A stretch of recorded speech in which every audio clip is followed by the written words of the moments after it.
ভবিষ্যৎকে বাঁচাতে লাল ঝান্ডাকে মজবুত করতে হবে। বাংলা ও দেশকে বাঁচাতে লাল ঝান্ডাকে বাঁচাতে হবে।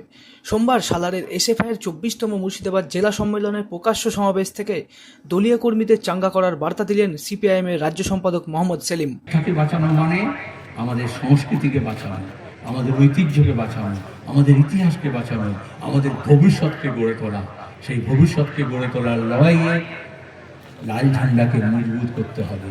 যারা বলেছিল লাল হাটাও দেশ বাঁচাও, লাল ঘটেছে কিন্তু দেশ বাঁচেনি। তাই দেশকে যদি বাঁচাতে হয় তাহলে লাল ঝান্ডাকে বাঁচাতে হবে, লাল ঝান্ডাকে মজবুত করতে হবে।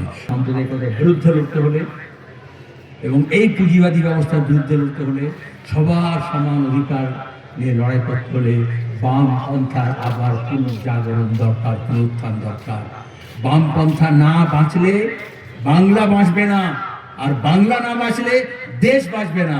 তাই দেশ যদি বাঁচাতে হয় বাংলাকে বাঁচাতে হবে, আর বাংলাকে যদি বাঁচাতে হয় তাহলে লাল ঝান্ডাকে মজবুত করতে হবে। এদিন সালার স্টেশন সংলগ্ন মাঠে প্রকাশ্য সমাবেশের মধ্যে দিয়ে শুরু হয় সম্মেলন। সভা থেকে মুখ্যমন্ত্রীর সাথে আরএসএস এর আতাতের অভিযোগে সরব হন সিপিএম এর রাজ্য সম্পাদক। এখানে যখন সংখ্যালঘু নির্যাতন হয়, এখানে যখন বামপন্থীদের উপর হামলা হয়, এখানে যখন বলেছিল মমতা ব্যানার্জি কোনো ঝান্ডা তুলতে পারবেন না, মুখে লুটো ক্লাস লাগিয়ে রাখুন, কোনো মিছিল করতে পারবেন না, মিটিং করতে পারবেন না, তখন তো আরএসএস বলেনি এটা নির্যাতন হচ্ছে, অন্যায় হচ্ছে। এটাই হচ্ছে ওদের বাইরে সব আলাদা আলাদা, ভেতরে কিন্তু এক। রসুন দেখেছেন না, শীতকালে তো রসুন হয়, রসুনের কোয়াগুলো আলাদা হয় কিন্তু পেছনটা এক জায়গায় বাঁধা থাকে। ওরকম বিজেপি তৃণমূলের কোয়াগুলো আলাদা আলাদা কিন্তু পেছনটা এক জায়গায় নাগপুরে বাঁধা আছে, ওটা বলে আরএসএস। ওই গোড়াটা এক জায়গায় বাঁধা আছে। এই জন্য আমরা আরএসএস এর বিরুদ্ধে লড়াই করি এবং বলি, এই যে হিন্দুত্ববাদী রাজনীতি হচ্ছে তার বিরুদ্ধে বলছি।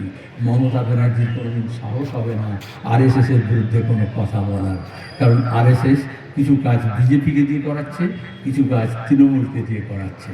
এদিন সভায় মোহাম্মদ সেলিম ছাড়াও উপস্থিত ছিলেন সিপিএম ও এসএফআই এর নেতৃত্ব। মনমোহিনী হেলথ কেয়ার, স্বাস্থ্য সেবায় অটুট শ্রেষ্ঠত্বের শিরোপা। জেলায় প্রথম robotic knee replacement, cardiology with cath lab, neurosurgery, specialised trauma unit থেকে স্মাইল ট্রেন, একগুচ্ছ পরিষেবায় নিয়োজিত। Manmohini health care, quality care with personal touch, Berhampore শিল্প তালুক।